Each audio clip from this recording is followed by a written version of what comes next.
Even though we've been able to accomplish everything we wanted to with working around injuries and taking care of business, I just think this Duval thing is just absolutely terrible. Hey, I just read in the living section of the AJC, I think it was here, that Arthur gave some money away. Good for you, Arthur.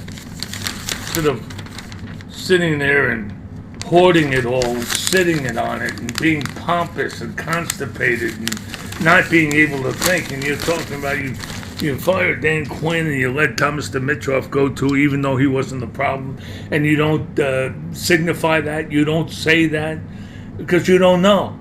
We have never had personnel problems. We don't have that. We can go to the Super Bowl with what we have on the roster right now. But you can't with Dan Quinn because Dan Quinn can't coach. He's not suited to coaching. He's not a leader. He's not a natural-born leader. He's a guy that comes up with a slogan like brotherhood and paints it all over the locker room, which means nothing. And the guys see through that. But the guys all love him to a man because Dan is easy. Dan doesn't yell at them, doesn't discipline them, he's their best buddy. That's the last thing you need as a head coach. I think we mentioned yesterday, did we not, that Arthur is going to hire a minority. He hasn't said that, but we know Arthur. Doesn't make any difference. I hope he does. There are some great head coaching candidates that are minorities. But Arthur's going to hire a minority without knowing if he's the best guy. That's what's terrible about it. Arthur's going into this knowing he's going to hire a minority. What does that do for us? The next 10 years are up in the air. Terrible. Terrible. Hey, Frank Howard, before the Braves game yesterday, he says something really, what he loved about the Braves was our 7, 8, 9 in the order. And, 7 was Duval, Markakis is 8, Riley was 9. Who can do that? And Riley, for all intents and purposes, wins the game last night with a Ruthian bomb. That was absolutely sensational at totally the right time for a young guy like that. He really looks like Eddie Matthews to me at third base. Second coming, he's a little bit bulkier than Eddie Matthews, but probably might even have a little more power than Eddie Matthews, if you can believe that.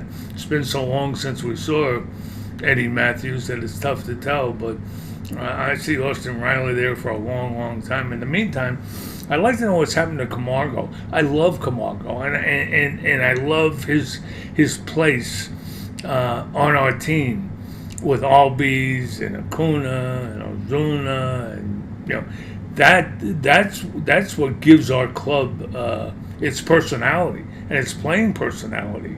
And Camargo was part and parcel of that.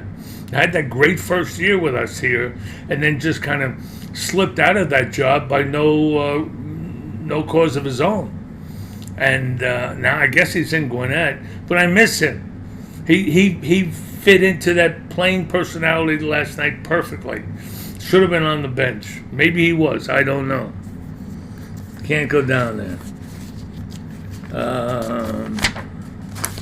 I don't know. I got to start writing this stuff down. I set this up today myself. So, yeah, are we getting audio? Seems like we are. My teleprompter's not working, so I can't tell you everything that's on my mind because I'm no good at that. I have to be able to write it down. And that's it, I guess. Meantime, have a good day. Have a great day. I don't have that. We're off the... Yeah, I want to make sure we mention that. I don't know. But I think it's great that he did, because we don't see much of that from him. Multi-billionaire, and his name's really not around town except for this horrible football team he's put out. Great football team. Horrible owner, horrible head coach. We're moving on, but we don't leave the owner. And he's leaving it up to Rich McKay. McKay is terrible. McKay is one of the guys that shouldn't be in the league, and he's in the league because of his father and his daddy, and doesn't have any instincts, doesn't know people. It's like Arthur. It's like Arthur. These two guys, it's like they went in Starbucks and never came out. This is their mentality. They're all up in the air, all talking stupid.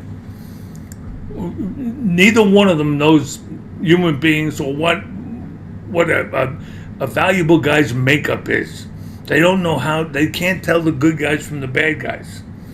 And now it's up to Richie, and the moderator yesterday when they were having a press conference asked Richie if we're going to use a search firm. And Richie tried to deflect. Said yes, they compile names and come on. You know who your next coach is going to be by now. You have to. And if you don't, you should be fired as well. Arthur should know who the next head coach is right now. Going to go to a search firm. They're going to bring in 20 guys. They're going to narrow it down to 3 or 4 or 5 and give Arthur and Richie the names. And they're going to come in and get interviewed by these two guys who couldn't interview. I was going to say Aunt Jemima, but that's probably not right. But they couldn't. They couldn't ask Aunt Jemima how she makes those pancakes. I gotta go. I'll see you.